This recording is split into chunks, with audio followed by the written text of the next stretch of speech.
What's going on, everyone? Welcome back to some more Littleroot Laddering. So we're rounding out this week playing some more of this Eternatus team that Eric on Discord sent in for us. If you haven't done so already, I would check out the previous episodes to get a in-depth explanation of what we're doing here.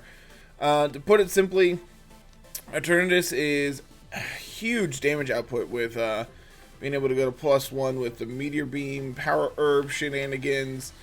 You have Coalossal when Coalossal's really good, and then when neither of those are really optimal, you have Lapras as a backup plan. So this team's felt very good. I've been pretty satisfied with everything we've got to do with it, and hopefully we can just round out today and see if we can get some more wins with Cole and Eternatus, and maybe even a little bit of Lapras here and there. So game number 1 here. Oh no, we see a Ditto. Ditto is terrifying. How do we beat a Ditto? I was kind of being facetious, but at the same time, I actually don't know how to beat it. Because, like, if we have Urshifu and switch, like Urshifu Cole, and they switch in Ditto after we've procced Policy, like, they get all the boosts on our Coalossal onto their Ditto.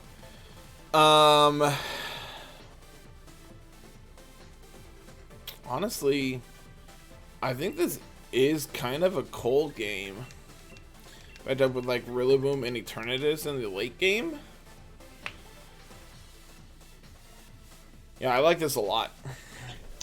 I like this a lot.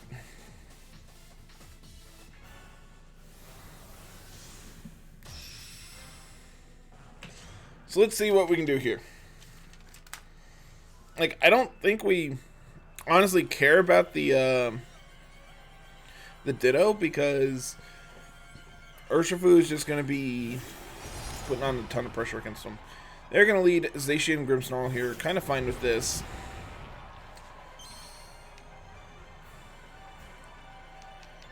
Wonder if they have Fake Out on their Grimmsnarl here.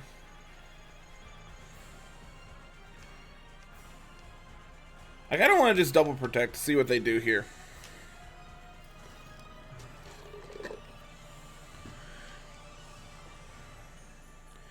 Because if this is like switcheroo, like, we need to be able to play around it.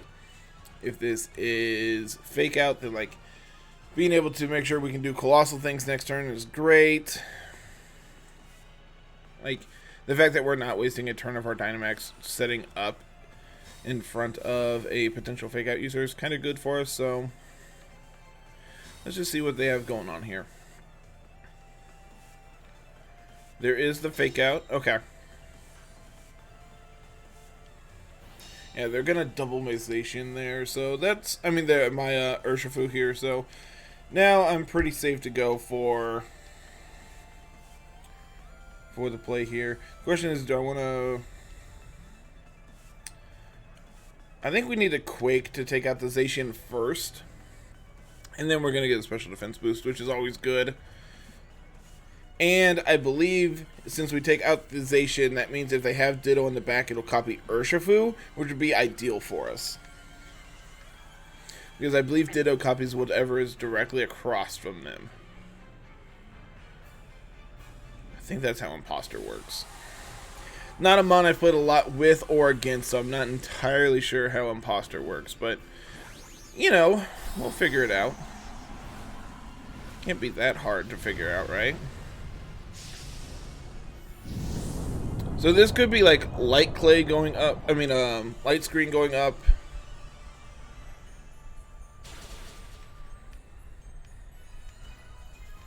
There's our Steam Engine boost. There's our weakness policy boost. It is in fact lagging tail, but that's kind of fine. Because like we still get to move first this turn.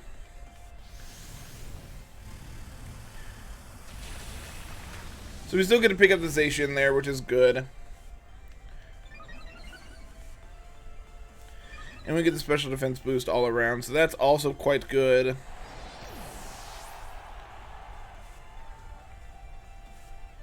The question is what do they bring in here? What do they have? Arcanine. Well, that doesn't line up particularly well against my Urshifu and my Coalossal that just showed you Max Quake, but okay. So we'll go for the Surging Strikes into the Arcanine, and we'll go ahead and go for the Vocalith into it as well. I see this probably as their main Dynamax target. They're going to withdraw the Grimmsnarl. Is this Ditto? This is Ditto. Interesting.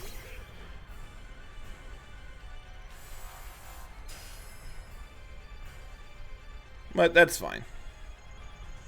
Completely fine.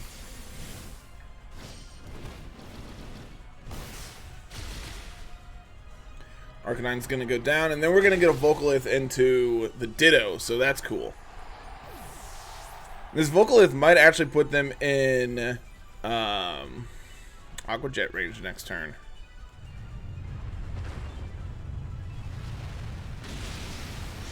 JK, it's just going to pick up the KO now. Even with them at +1 special defense, that's pretty great for us. Man, Coalossal is busted. Opponent concurs that this game is over. Unfortunately, they did it in a not so fashionable way, but it's alright. It is all alright. I would love to look at their team. It was Choice Scarf, so they were going to be faster than us anyway, especially since we had the Lagging Tail. There was no way around that. Sucker Punch is an interesting one. We don't see a ton of.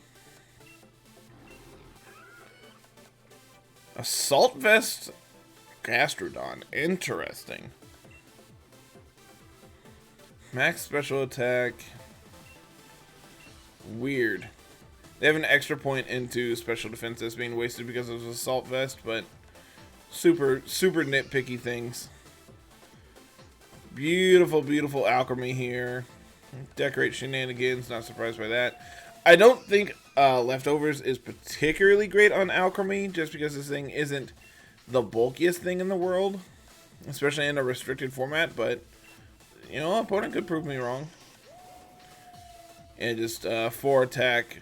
Psychic Fangs is interesting. Psychic Fangs and Play Rough are not attacks you normally see on Zacian. I actually really like that a lot. I don't know if I like them more than Protect anywhere, but, you know, whatever. Focus Sash Arcanine. You know what? Sure. Do they have Protect on anything? 0 Protects on their team. You know, that's one way to do it, but whatever. Let's get into game number 2 here. And as always, everyone, if you haven't hit that subscribe button, make sure you do that. Pound that bell. Get notifications when new stuff's going live. Carl has a new deep dive series going up on the channel, so make sure you check those out. Those videos are very good. Helps you learn how to play with and play against certain Pokemon in the current format, and like their history and everything else in the game as well. So definitely a really good series. Something that we've wanted to do for a little bit now, and Carl has just gone headfirst into it and has made that his project. So really recommend doing that and going and check that out. And let's see, we got Whimsicott, Blastoise, Articuno, Clef, Dialga, and Umbreon. You know, I honestly kind of like Urshifu Cole here again. I think this is a late game Eternatus game. And I think to back it all up, I like Rillaboom. I don't think... Actually, Lapras doesn't line up terribly here. It just kind of sits in front of all of these things and takes hits. Same with like Togekiss. Togekiss takes hits pretty well. So this is really awkward because they have Follow Me. So actually, what if instead we lead like Rillaboom, Eternatus with Urshifu and Cole in the back? This is going to let us taunt the Clef, potentially get like a fake out or a knockoff into things as well, so we can start pressuring things accordingly. So let's see what opponent is doing here and what we can do against it. We're going to see Clef Blastoise. So this is going to be Shell Smash, presumably. But I'm kind of fine with this. Kind of completely okay with everything our opponent has going on here. So we'll just go for the Fake Out into the Blastoise, go for a Meteor Beam into the Clef.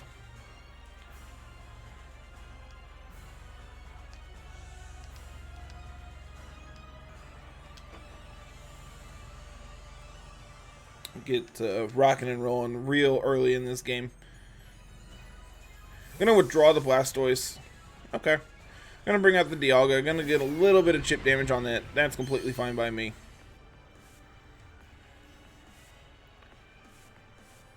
We're going to see a Protect from the Clefairy. That's also fine.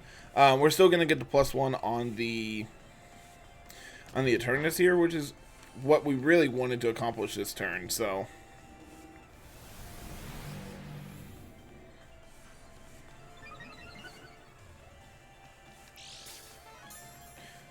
how do we put on pressure against Dialga and Clef? Honestly, I think the answer might just be like knock off plus protect this turn.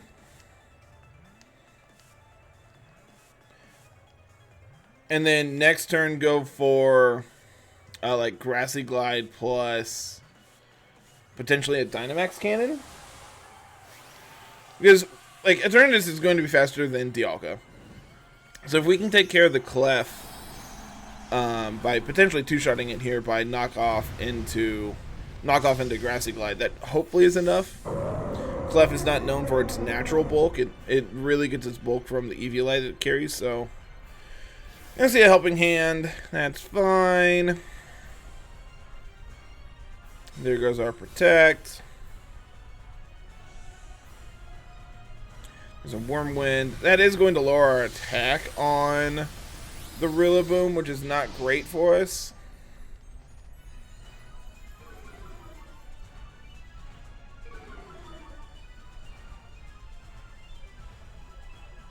But we do get that knockoff off into the Clef. Gonna remove that. A little bit of recovery here for Eternatus.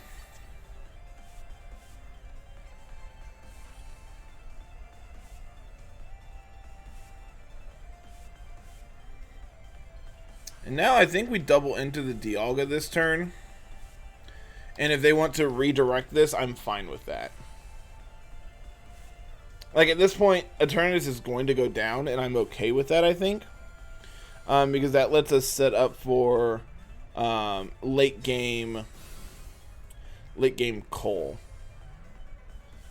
So doubling into the Dialga here prevented exactly this. Like, had we doubled into the Clefairy to try to do damage to it, then, like, they just do exactly this, and we don't accomplish anything. Steel Spike is going to be enough to take out the Eternatus. I actually wasn't expecting that, but that's kind of fine by me.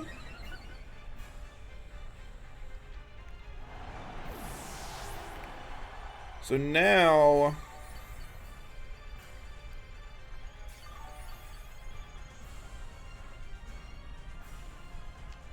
I'm going to bring in Coal. And I think our goal this turn is to survive. We're going to go for a Taunt into Clef and Max Guard this turn. And then next turn we can switch into Urshifu plus attack the Dialga. Like Max Quake the Dialga. And then on turn 3, we will be able to trigger Coal. And go for like a Volcalith into the Clef to clear it out. I don't know if they have Follow Me. They haven't clicked it yet. There's the Max Quake. And there goes the Taunt. So we know they have Blastoise in the back, so it's really important that we preserve Rillaboom, in my opinion. And with them having their Dynamax over this turn, I think there's a non-zero chance that they switch into Blastoise. So let's just go for the Quake into Dialga this turn. We very well could lose Coalossal this turn. This is, I believe, Earth Power is what Dialga learns. And like a 4 times effective Earth Power into Coal is still going to do a ton. Oh, they're just going to protect. Okay. Well, now we get a +1 special defense on Coal and Urshifu while facing down Dialga.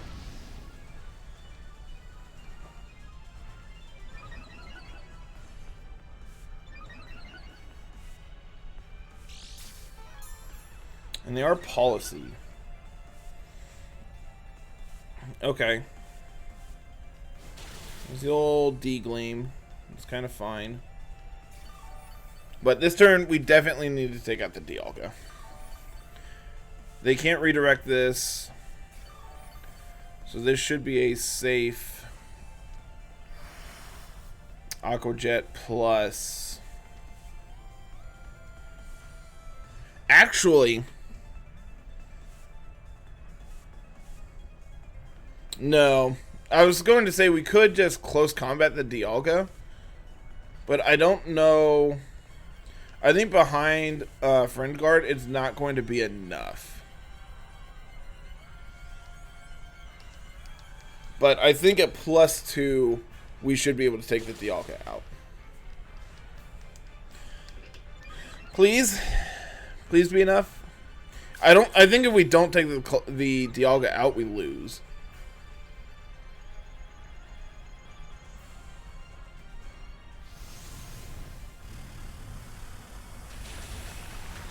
Okay. We do secure the KO there, so that's good. We get to +2 special defense on both, so that's also good.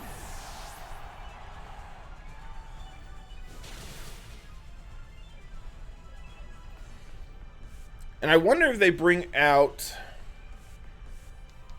Blastoise here. I wonder if Blastoise is carrying Aqua Jet. No, they're going to bring out Wims. Interesting. Okay.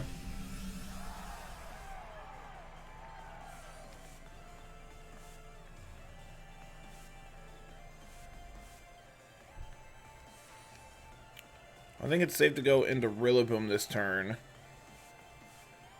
And we go for a Heat Wave. Heat Wave might be able to pick up the double KO here. Now that Clef doesn't have its Eviolite.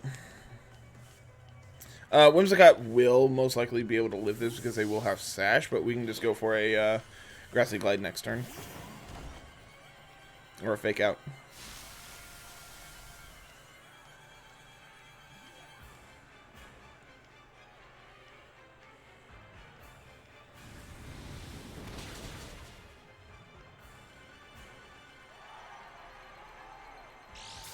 Crit the Whimsicott down to Sash. There's a D-Gleam.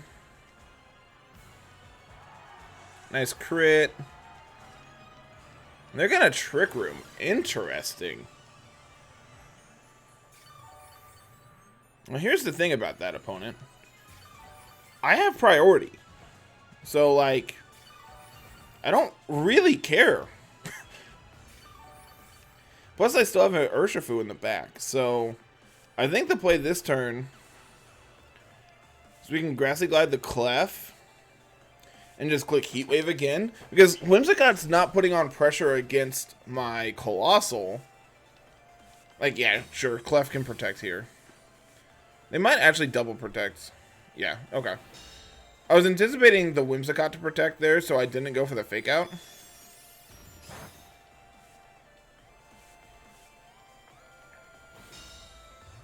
Do we connect the Heat Wave? We do. Okay. So Whimsicott goes down. But now, like, what do we do here? Because I don't think they want to Shell Smash.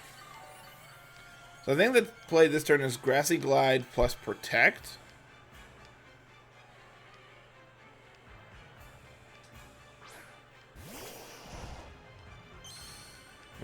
I don't think they want to go for Shell Smash. So we can Grassy Glide into the Blastoise and we can protect. If they do go for Follow Me this turn, then the Clef goes down.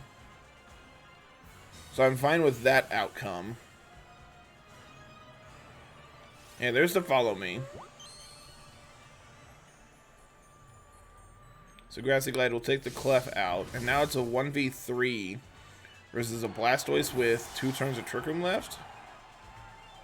Okay, there's a Water Spout. But this isn't going to be enough to take Rillaboom out. And Miracle Seed Grassy Glide is going to do a ton. Their Life Orb Water Spout. Interesting.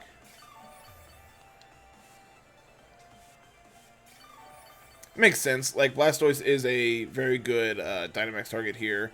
And they're going to be able to, like, just ignore the downside of Life Orb by Dynamaxing.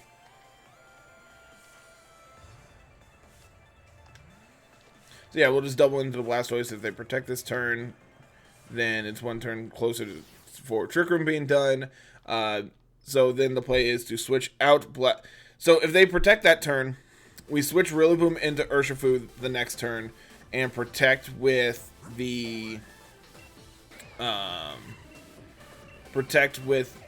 Coalossal.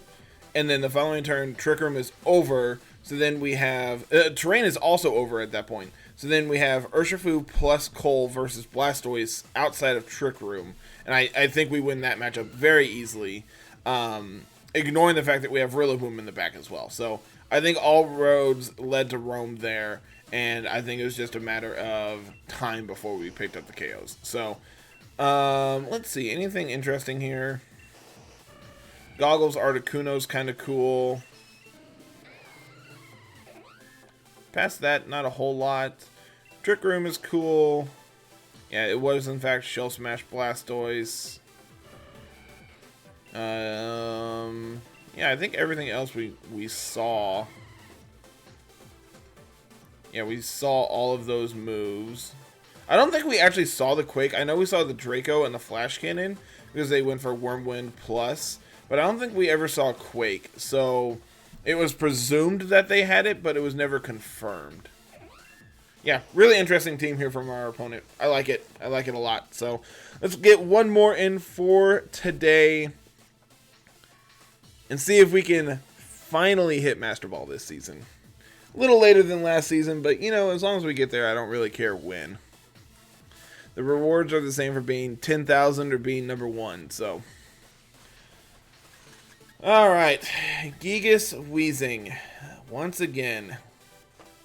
This time they're backing it up with Cali Shadow, Grimmsnarl, Eliki, and Urshifu. So I think what I like... What do I like? I think it's Togekiss plus Eternatus is what we did last time. And I think I like late game Cole here. Do I? Do I like late game Cole?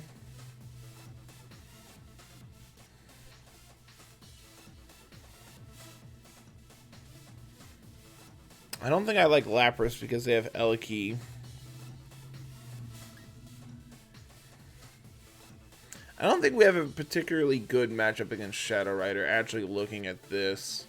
Like looking on paper, I think we're pretty weak to Shadow Rider.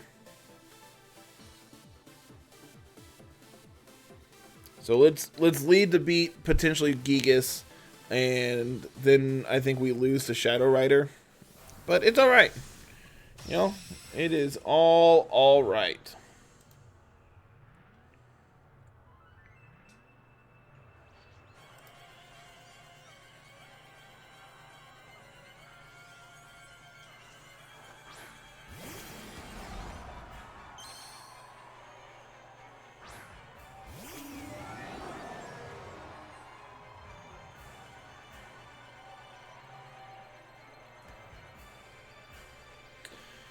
Well, this is an interesting conundrum. I think our play is just to bring in... I think I want to bring in Urshifu here.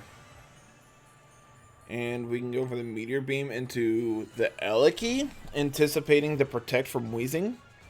And if they don't protect Wheezing, like if they switch Wheezing out, I'm fine with that. If they Dynamax here, we're going to see an Electro Ball into Urshifu. Going to put it down to a Sash. I don't really care. This could be Wheezing doubling into that slot to take the potential Togekiss out. But like we get to set up for free here with Eternatus. We connect the Meteor Beam, that's good. Is this Sash or are you Magnet? Well, you're not Sash, and that's the part I care about.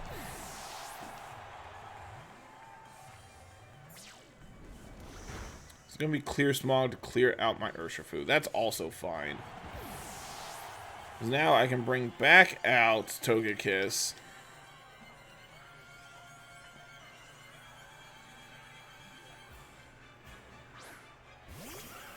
There's a Shadow Rider. That's interesting.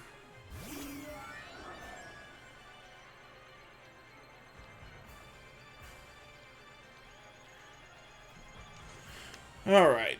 So I think this turn I want to click Helping Hand plus Dynamax Cannon the Shadow Rider. This could be Dynamax Mindstorm into Eternatus, which I think is actually the most likely play, actually looking at this now. I don't think Astral Barrage is particularly good here. Like, I mean, it is. Astral Barrage is always good. But I don't think it's the best play they could make. I think the best play and the most optimal play is to Dynamax the Shadow Rider.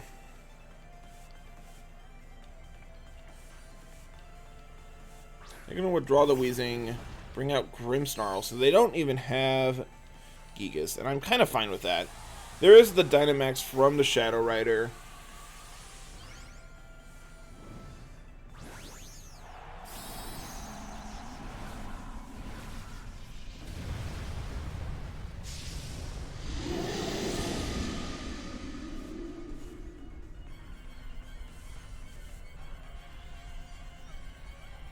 There's the Helping Hand. Please don't kill my Eternatus.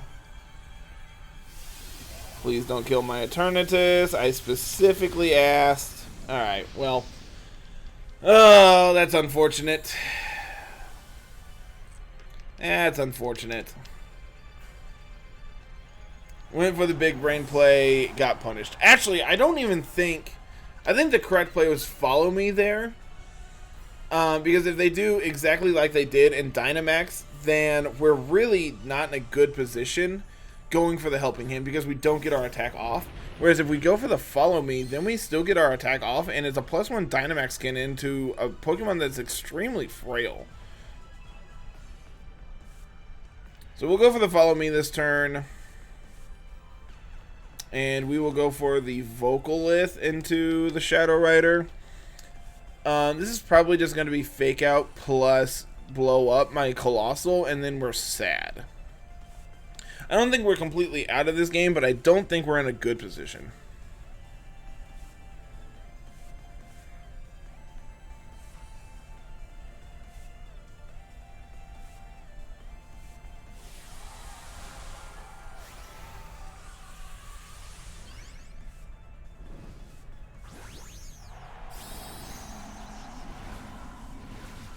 What do we got?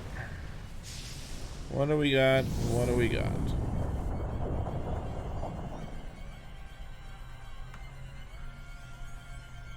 There is a Follow Me. No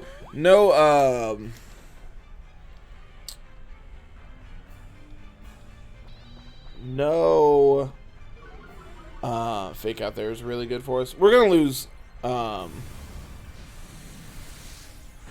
Togekiss, but I think this is the only play we have. I think this is the only play we have to potentially win.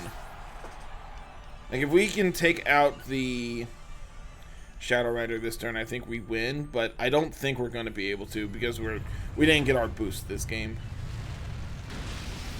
Oh, nowhere even near it. I expected that to do legitimately way more. Well, that's unfortunate. No Master Ball this week, but that's alright. We got an interesting team for next week. I'm not entirely sure exactly what it is, but I know Carl sent me a code for it. But that's alright. That was really loud. Forgot I can't set this controller down. So, we will throw the rental team up one more time on the way out just to talk through this.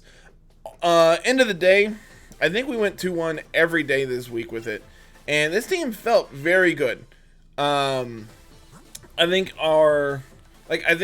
today and yesterday, or today and Thursday, we lost to Gigas, which was not particularly great. Matchup did not feel particularly good at all, to be 100% honest with you. I'm not really entirely sure what we could do to fix that, but I do know that it does not feel winnable on its surface. Choice Scarf Eliki, interesting. Okay, interesting team, but and then rounding it off with the Choice Band Urshifu. Cool. But let's throw this rental team up one more time on the way out. Once again, shout outs to Eric for putting this team together. Thank you so much, man. This team has been an absolute blast. And I highly recommend you go pick up this rental code while it's still available and play some games with it. This team's good. This team is very, very good. We never really got to do like full-on Lapras things, but the games where Lapras came, it was very impactful. I'd be interested in hearing people's thoughts down in the comments of what we need to do against specifically like Gigas and Shadow Rider. Like the fact that like this matchup we lost today had both put us really in a tight position. And I mean that's what the team is meant to do, is put you in a tight position where if you prepare for one, you lose to the other. And that's really what Gigas teams has done since it came out in Series 5, 7. And it just puts you on immense pressure of, okay, well, if you don't prep for Gigas, you lose. If you do, I don't bring it and you lose. So, that's going to be it, everyone. I am super satisfied with this team. Eternatus was way, way better than I actually anticipated. Its damage output was immense throughout the entire series that we got to do. Coalossal really got to put on a lot of pressure today and on Tuesday as well. So that is going to be it, everyone. Like, comment, subscribe if you haven't done already, and we will be back next week with some more Littleroot Laddering. Have a good one. Peace.